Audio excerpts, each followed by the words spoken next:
ప్రార్థన అంటే బైబిల్ సంఖ్య పెట్టుకుని వెళ్ళిద్ది, కుటుంబ ప్రార్థనకి వెళ్ళిద్ది, ఉపవాస ప్రార్థనకి వెళ్ళిద్ది, ఆదివారం సాయంకాలం ప్రార్థనకి వెళ్ళిద్ది, ఆదివారం పొద్దున ప్రార్థనకి వెళ్ళిద్ది, శనివారం శుద్ధీకరణ ప్రార్థనకి వెళ్ళిద్ది, గురువారం విజ్ఞాపన కూడికి వెళ్ళిద్ది. వింటున్నారా తల్లారా?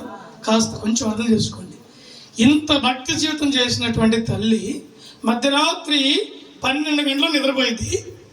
ఆ తల్లి దిక్కున లేచి కూర్చోండి ఇంటి ముందు, ఇలా కూర్చొని కళా చాపుకుంటుంది, కుర్రలన్నీ ఎరబోసుకుంటుంది.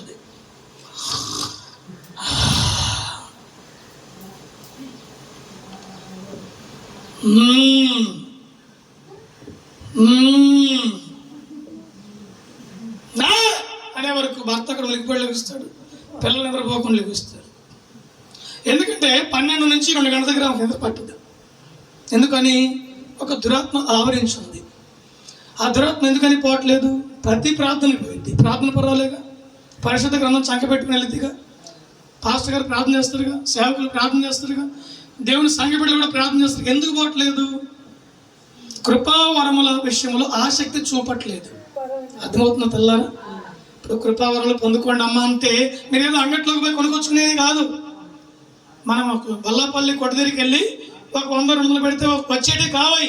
కృపావరాలంటే దేవుని పాదాల దగ్గర కూర్చొని కనిపెట్టి ప్రార్థన చేయాలి. గంట కావచ్చు, 3 గంటలు కావచ్చు, 3 రోజులు కావచ్చు, 3 నెలలు కావచ్చు. అర్థమవుతున్నాయా? దేవుని పాదాల దగ్గర కూర్చొని నేను కృపావరాలు పొందుకుంటే నీలో ఉన్న సైతానిక క్రియలన్నీ కూడా తొలగిపోతాయి. దేవుని బలాన్ని నీవు పొందుకుంటావు. ఈయన అంటాడు, నేనెప్పుడు బలహీనుడును అప్పుడే బలవంతుడు. ఎందుకన్నాడు ఆ మాట?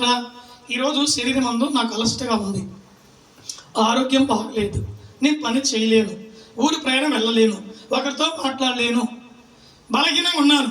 అయినా సరే దేవుడు ఇచ్చిన సమయం ఏంది? ఒక చోటకి వెళ్ళాలి, సంఘానికి వెళ్ళాలి, నిలబడాలి, వాక్యం చెప్పాలి, వాళ్ళ గురించి ప్రార్థన చేయాలి, వారి కుటుంబాలు దర్శించాలి, వాళ్ళకున్న వ్యాధి బాధలు, రోగాలు, కష్టాలు అన్నీ కనుక్కోవాలి, వారి నిమిత్తమ చేతులైతే ప్రార్థన చేయాలి. ఈయన బలహీనంగా ఉన్నాడు. ఎలా వెళ్ళగలుగుతాడు? ఆయన అంటున్నాడు, నేను వెళ్ళలేని సమయంలో నేను బలహీనుడై ఉన్నాను, అయినప్పటికీ నేను ఎప్పుడైతే బలహీన అనుకుంటున్నానో నా ప్రభు కృప పొందుకున్నాను కనుక, కృపా వరములు పొందుకున్నాను కనుక, కృపా వరాలు యందు ఆసక్తి గలవాడినై ఉన్నాను కనుక అప్పుడే నేను బలవంతుడను. ఆమేన్. హల్లెలూయా, హల్లెలూయా. 3 రోజులు జ్వరం కలిగిన వ్యక్తి ఎలా ఉంటాడండి? 3 రోజులు జ్వరం కలిగిన వ్యక్తి ఎలా ఉంటాడమ్మా? బలంగా ఉంటాడా, నీరసంగా ఉంటాడు? అతని దగ్గర తీసుకెళ్ళి కోడి పొలవ పెట్టండి, లొట్టలు వేసుకుంటూ తింటాడు. నిజమా కాదా? కనుక దేవుని బిడ్డలారా, మనం కూడా ఒక 3 రోజులు ఏదైనా సమయ సందర్భాన్ని బట్టి ఉపవాసం ఉండి ప్రార్థన చేసుకుంటే దేవుని కృపావరాలు మనం కూడా పొందుకోగలుగుతాము. ఆసక్తి కలిగిన వారముగా మనల్ని దేవుడు దీవిస్తాడు. ప్రభు నామానికి మహిమ కలుగును కాక.